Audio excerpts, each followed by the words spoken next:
If you live in the United States, you're probably celebrating Thanksgiving. Now, let me ask you a question. Why do you celebrate Thanksgiving? Is it strictly convention, or is there any actual particular reason you're celebrating those things? So, I want to share with you why I celebrate Thanksgiving and why it is done that way. And it's completely different from how most people celebrate Thanksgiving.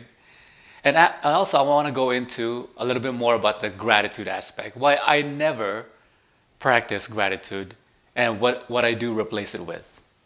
So most people do things, behave in the way they do, and celebrate the things they do because strictly of convention, meaning doing things without any reason of doing them just because they know to do those things without question.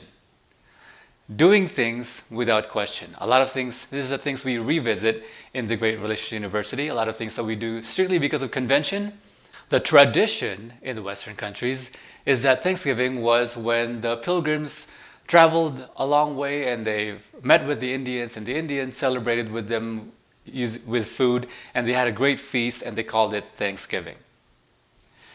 Are you familiar with that? Is that why you're celebrating? The truth about Thanksgiving is something completely different that escapes most people. And it comes from the book written by the governor of the settlement that founded Plymouth Rock. So the pilgrims traveled a long way.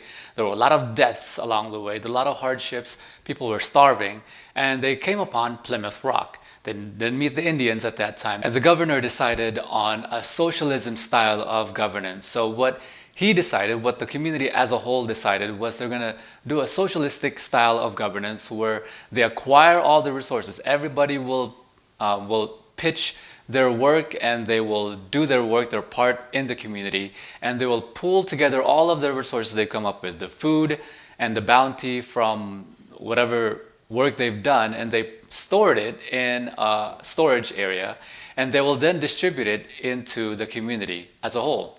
And so that's essentially the socialistic style of governance, where you pull together the resources of everybody's work, you put them into one central governance, one central organization, central government, and then you distribute it as a whole evenly to everybody. So there's actually, in that style of governance, there's no incentive for people to produce more, because the more you produce, the more of it, all of it's taken away by the government, and the government distributes it to everybody, distributes it to even those people who don't do any work, who sits in their sofa, who does nothing for the community, and they get the bounty of the people who acquire all of the resources. So there's actually, in that scenario, in that style of governance, there's no incentive for anybody to work hard. So as you can tell, what happened was people did not work hard. People who were young and had a lot of energy, and they didn't have any incentive to work hard, acquire all of the resources that they did. So what ended up happening was that people started to become ill. Nobody really produced, because they knew that when they produced, it will be taken away by the government, the governing organization. And so they didn't have any incentive to produce, they didn't have any energy. And people were actually dying, and people were actually walking on dead bodies. You should read this book, and I'll give you the title of the book. The book was written by the governor who governed that community at Plymouth Rock. And so as people were dying, people were getting sick, and people were walking over dead bodies in that little community, the governor thought, what about, let's do a capitalism style of governance, where we reward those people who acquire the resources and allow them what in capitalism equates to, essentially. Capitalism equates to property rights. We will allow property rights, the government said, and we will allow those people that acquire the resources to keep their resources and do with it as they please. And in fact, the governor went as far as to say, you can own the land that you own.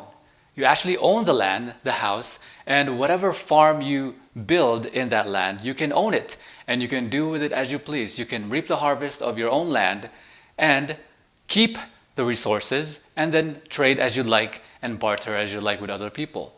The result of this is that those people, obviously, who had the energy, who had the capability to acquire the resources, to work for the things, know that they now have an incentive. The incentive is the harder I work, the more of it I get to keep. And so they worked hard. People were ambitious, they worked hard, they acquired a lot of resources, they acquired so much resources. They acquired so much resources that they had an overabundance of food from what once was a socialistic style of governance where people were walking over dead bodies and people were rotting and dying, to now an overabundance of food. They had so much abundance that they had to trade. They had to look for nearby communities so they can trade their overabundance.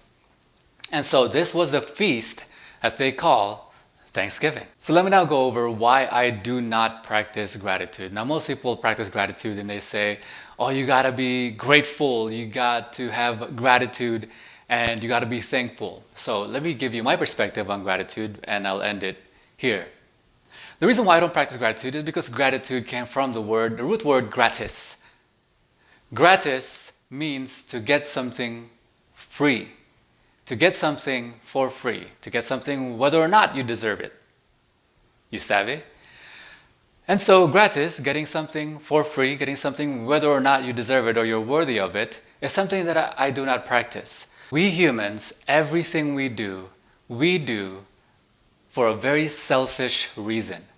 We do it because at the very least, it makes us happy.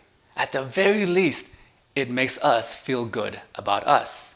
I want you to really pay attention to that because a lot of people, most people, every person that believes that they do things altruistically. Altruism means for the sake of everybody else except you. Sacrificing your needs, wants, and desires for the sake of others. Now the very people that say they do things altruistically never recognize that they do things altruistically, they do things for other people because it makes them feel good about them and they know it. And so at the very least, the reason I do the things I do, the reason I do things that are kind and sweet and very generous, and the reason why I help an old lady across the street for nothing in return, the reason why I help my friends for nothing in return, I love helping my friends. I love helping people that deserve my help. I love giving my attention to people that deserve my attention. The reason why I do that for nothing in exchange is because I don't have any gratitude. I don't want gratitude. And at the very least, I do it selfishly for me. I do it selfishly because it makes me feel good about me.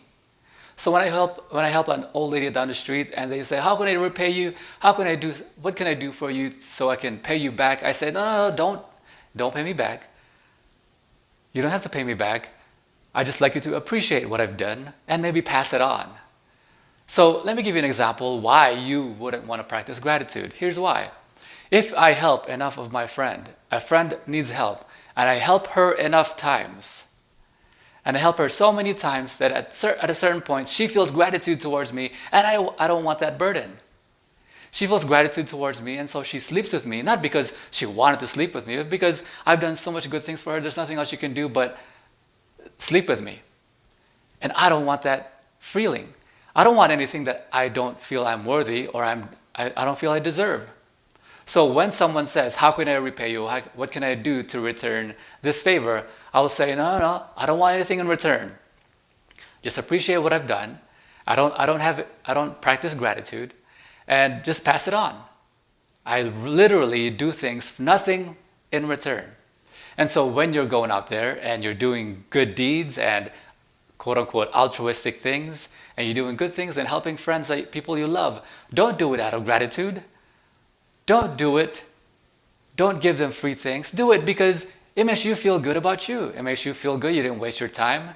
It makes you feel good that you have the goodwill of your friends. It makes you feel good doing things for people you love, admire, and adore. And what I replace gratitude with is deservedness and worthiness and appreciation. To appreciate is to know and understand the whole worth and value of something. I don't require anything in return for doing things that I did, but I appreciate what I've done. I appreciate what you've done, and that's that.